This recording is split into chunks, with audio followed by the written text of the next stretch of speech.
রমজান আপনার আমার জন্য একটি নিয়ামত আল্লাহ তাআলার পক্ষ থেকে। এই রমজান মাস যদি কোনো ব্যক্তি, রাসূলুল্লাহ সাল্লাল্লাহু আলাইহি ওয়াসাল্লাম বলেন, যদি কোনো ব্যক্তি ঈমানের সাথে, ইয়াকিনের সাথে এই রমজানের রোজাগুলো আদায় করে এবং রাত্রি বেলা তারাবি নামাজ আদায় করে, আল্লাহ পাক রব্বুল আলামিন, আজকে তো মাশাআল্লাহ সকলের দোয়ার আয়োজন খুব বেশি। হ্যাঁ, ওইদিকে তাকায়েন না, ওটা শেষ বেলায় পাবেন, সবার মন ওইদিকে দেখতেছে। তো কোন ব্যক্তি যদি ঈমানের সাথে, ইয়াকিনের সাথে রমজানের রোজাগুলো রাখে, রাত্রিবেলা তারাবি নামাজ আদায় করে, আল্লাহ পাক রব্বুল আলামিন ওই ব্যক্তির জীবনের সমস্ত গুনাহগুলো মাফ করে দেবে। সুবহানাল্লাহ। রাসূল বলেন, রমজানের রোজা রাখলে আল্লাহ পাক রব্বুল আলামিন জীবনের সমস্ত অপরাধগুলো কি করে দিবেন? ক্ষমা করে দিবেন। এখন রোজা রাখা দরকার আছে না নাই? আছে। প্রথম কয়েকটা না সবগুলো? রাসূলুল্লাহ সাল্লাল্লাহু আলাইহি ওয়াসাল্লাম বলেন, আবু হুরায়রা রাদিয়াল্লাহু তাআলা আনহু থেকে বর্ণিত, যদি কোনো বান্দা, খেয়াল করেন, যদি কোনো বান্দা ইচ্ছাকৃতভাবে, কিভাবে? ইচ্ছাকৃতভাবে যদি কোনো বান্দা একটা রোজাকে ভেঙে ফেলে ছেড়ে দেয়, তাহলে সারা জীবন রমজানের একটি রোজা যদি ইচ্ছাকৃতভাবে ছেড়ে দেয়, তাহলে সারা জীবন রোজা রাখলেও সেই রোজার মতো মর্তবা আর সব বেনিফিট আর কখনো আল্লাহ দেবেন না। আল্লাহু আকবার। তাহলে একটা রোজার দাম আল্লাহর কাছে কত বেশি। ইচ্ছাকৃতভাবে রোজা ছেড়ে দিলে কাফারা আদায় হয়ে যাবে, করলে একাধারে 60টা রোজা রাখা, অথবা 60 জন মিসকিনকে 2 বেলা খানা খাওয়ানো, অথবা একজন মিসকিনকে 60 দিন খানা খাওয়ানো, কাফারা আদায় হবে। কিন্তু এই রমজানের যে রোজার ফরজ, যে এই যে একটা রোজা, এই একটা রোজার মতো মর্তবা আর কোনোদিন পাওয়া যাবে সারা জীবনে, আর কোনোদিন পাওয়া যাবে না, সারা জীবনে আর কোনোদিন পাওয়া যাবে না। রাসূলুল্লাহ সাল্লাল্লাহু আলাইহি ওয়াসাল্লাম বলেন, আমি একদিন ঘুমাইলাম।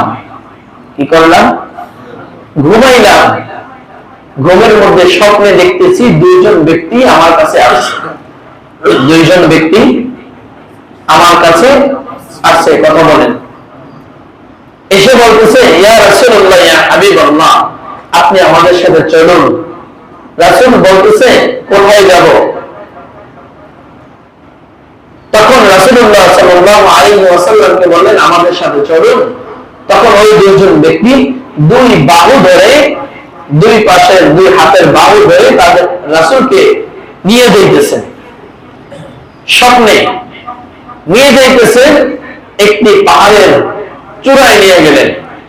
এবার রাসূলুল্লাহ সাল্লাল্লাহু আলাইহি ওয়াসাল্লাম বললেন, আমাকে কোথায় নিয়ে আসছো? তখন ওই 2 জন ফেরেশতা ব্যক্তি বললেন, ইয়া রাসূলুল্লাহ, ইয়া হাবিবাল্লাহ, আপনি পাহাড়ের উপরে উঠুন, আপনি পাহাড়ের ভিতরে উঠুন। রাসূলুল্লাহ সাল্লাল্লাহু আলাইহি ওয়াসাল্লাম বলেন, আমি এই পাহাড়ে কিভাবে উঠব? আমি এই পাহাড়ে কিভাবে উঠব? রাসূলুল্লাহ সাল্লাল্লাহু আলাইহি ওয়াসাল্লামকে বলেছেন, ইয়া রাসূলুল্লাহ, আপনাকে পাহাড়ে ওঠার জন্য আমরা সহযোগিতা করব, আমরা আপনার সাথে হেল্প করব, আপনাকে ধরবো, আপনাকে আগায় দেব, আপনি উঠতে থাকুন। তখন ওই 2 জন ব্যক্তি ধরলেন এবং রাসূলের পাহাড়ের চূড়ায় উঠলেন। ওঠার পর দেখতেছে বিকট আওয়াজ, বিকট আওয়াজ, কান্নাকাটির আওয়াজ, চিৎকারের আওয়াজ, চেঁচামেচির আওয়াজ।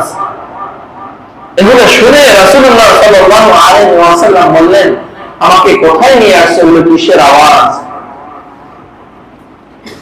তারপর রাসূলুল্লাহ সাল্লাল্লাহু আলাইহি ওয়াসাল্লাম জিজ্ঞাসা করলেন, এই যে আওয়াজ করতেছে এরা কারা? এদের এই অবস্থা কেন? কি অবস্থা? রাসূলুল্লাহ সাল্লাল্লাহু আলাইহি ওয়াসাল্লাম দেখতেছেন কিছু আল্লাহর বান্দাদেরকে পা উপর দিকে বেঁধে, পা একটু খেয়াল করেন, চিন্তা করেন কথাটা, পা উপর দিকে বাঁধা। এবার আল্লাহর আযাবের ফেরেশতারা করাত দিয়ে, কি দিয়ে? করাত দিয়ে দুই, এই যে গাল আছে, দুই গালের দুই পাশ দিয়ে কাটতেছে। এ পাশ দিয়ে একজনে কাটতেছে, এ পাশ দিয়ে একজনে কাটতেছে। আর ওই ব্যক্তিগুলো চিৎকার করতেছে। তখন রাসূলুল্লাহ সাল্লাল্লাহু আলাইহি ওয়াসাল্লাম বললেন, এরা কারা, কি কারণে এদের এই অবস্থা? তখন ওই দুইজন ফেরেশতা বললেন, ইয়া রাসূলুল্লাহ, ইয়া হাবিবাল্লাহ, এরা হলো তারা যারা রমজান মাসের রোজা পেয়ে ইচ্ছাকৃতভাবে রোজা রাখছে। মন চাইছে রাখছে, মন চায় নাই রাখে নাই, কাজের অজুহাত দিয়েছে। সারাদিন কাজ করি, গাছের কাজ করি, মিস্ত্রির কাজ করি, ব্যবসা করি, পরিশ্রম করি, দৌড়াদৌড়ি করি, বিভিন্ন কাজের অজুহাত দিয়ে মন চাইছে রোজা রাখছে, মন চাইছে রোজা রাখে নাই। এই মন চাহে যারা জিন্দেগি করছে, মন চাহে যারা রমজান কাটাইছে, তাদের জন্য এই শাস্তি। তখন রাসূলুল্লাহ সাল্লাল্লাহু আলাইহি ওয়াসাল্লাম বললেন, সাহাবীদেরকে বর্ণনা দিলেন যে আমি এই অবস্থান দেখেছি, তোমরা কখনো রোজাকে ছেড়ে দেওয়ার, ভেঙে ফেলার চিন্তাও কখনো মাথায় আনবা না। সাহাবীদেরকে কি বললেন? হে আমার সাহাবীরা, আমি স্বপ্নে এগুলো দেখেছি, তোমরা কখনো রোজা ভেঙে ফেলার চিন্তাও মাথায় আনবা। এই বার্তাটা তাদেরকে পৌঁছাই দিবেন যারা রমজানের রোজা ঠিক মতো রাখে না। আলহামদুলিল্লাহ, এখানে যারা আছেন ম্যাক্সিমাম সবাই রোজা রাখার চেষ্টা করেন। যারা লাল কাপড় টানাইয়া পর্দার মধ্যে বসে, পর্দা আড়ালে, গোপনে খায়, তাদেরকে এগুলো জানাই দিলেন। রাসূলুল্লাহ সাল্লাল্লাহু আলাইহি ওয়াসাল্লাম এই বার্তা সাহাবীদেরকে দিলেন। তো একজন রোজাদার, একজন ব্যক্তি যদি ইচ্ছাকৃতভাবে রোজা না রাখে, ভেঙে ফেলে, তাহলে তার জন্য এই আযাব, এই শাস্তি। আচ্ছা বলুন তো, এই শাস্তি ভোগ করার মতো কারো ক্ষমতা আছে? হ্যাঁ, কারো ক্ষমতা আছে? রাসূলুল্লাহ সাল্লাল্লাহু আলাইহি ওয়াসাল্লাম বলেন, এই রোজা হলো আল্লাহর জন্য। এই রোজা হলো, আল্লাহ বলেন এই রোজা হলো আমার জন্য, এই রোজার প্রতিদান আমি নিজ হাতে দিব। সুবহানাল্লাহ। আল্লাহ বলেন এই রোজা আমার জন্য, আস-সাওমু লি ওয়া আনা আজজি বি, রোজা আমার জন্য, আর এই রোজার প্রতিদান আমি আল্লাহ নিজে দিব। কেন বলছেন যে রোজা আমার জন্য? দেখেন, রমজানের রোজা এটা কিন্তু আপনি চাইলে গোপনে ঘরের দরজা বন্ধ করে খেতে পারেন। ইফতারের সামনে নিয়ে বসে আছেন, সুস্বাদু খাবার, কত সুন্দর খাবার সামনে নিয়ে বসে আছেন, খাচ্ছেন না, কার ভয়? কার ভয়? আল্লাহর ভয়, জাহান্নামের ভয়। এই জন্য বলছেন আল্লাহ, এই রোজা আমার জন্য, এই রোজা আমার জন্য, আমি এর প্রতিদান নিজ হাতে দিব। যে এর সব কত দিবে, হাদিসে যে একটা সীমা রেখা আছে, মুফাসসিরে কোরআন লেখেন যে এই যে সীমা রেখা, এই সীমা রেখাই শুধু সীমাবদ্ধ নয়, আল্লাহ চাইলে এর চেয়ে আরো অনেক বেশি দিতে পারেন। সুবহানাল্লাহ। যে একটা সুন্নাত আদায় করলে একটা ফরজের সমান সওয়াব, একটা ফরজ আদায় করলে 70টা ফরজের সমান সওয়াব। শুধু এই সীমাবদ্ধতাই নয়, আল্লাহ চাইলে এর চেয়ে আরো দ্বিগুণ বাড়িয়ে দিতে পারে। আচ্ছা, রোজা রাখা হয় কিসের মাধ্যমে জানেন? রোজা শুরু করা হয় জিহ্বার মাধ্যমে। কিসের মাধ্যমে? জিহ্বার মাধ্যমে। রোজা শুরু হয় জিহ্বার মাধ্যমে, আবার রোজা শেষ হয় জিহ্বার মাধ্যমে। রাসূলুল্লাহ সাল্লাল্লাহু আলাইহি ওয়াসাল্লাম বলেন, রোজা শুরু হয় জিহ্বার মাধ্যমে, আর রোজা শেষ হয় জিহ্বার মাধ্যমে।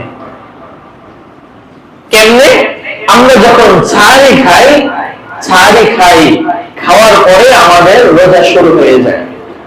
জিহ্বা থেকে আমরা ছাড়ি খাইলাম, স্বাদ অনুভব করলাম।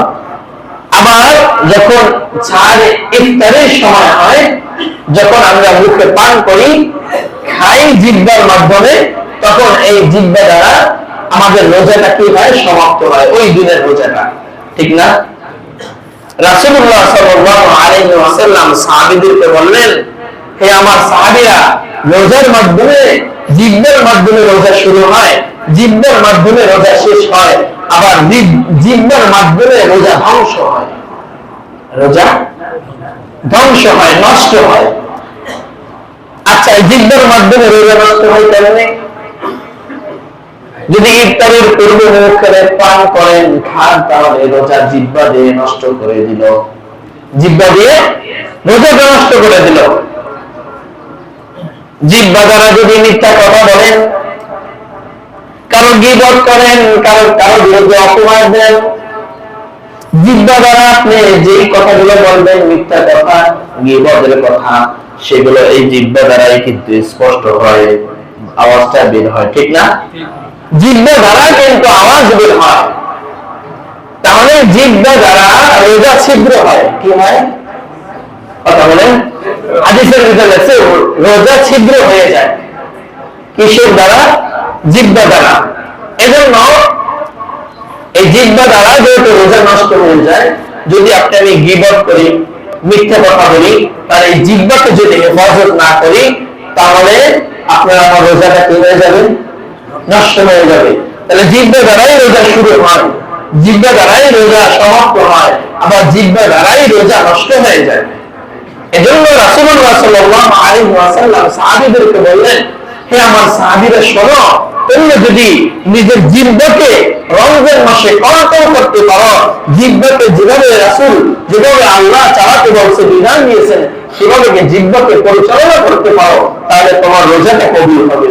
আর যদি জিহ্বা দ্বারা গীবত করো, মিথ্যা কথা বলো, অযথা গান বাজনা বলো, শোনো, তাহলে এই জিহ্বা দ্বারাই তোমার রোজাটা নষ্ট হয়ে যাবে, রোজাটা নষ্ট হয়ে যাবে।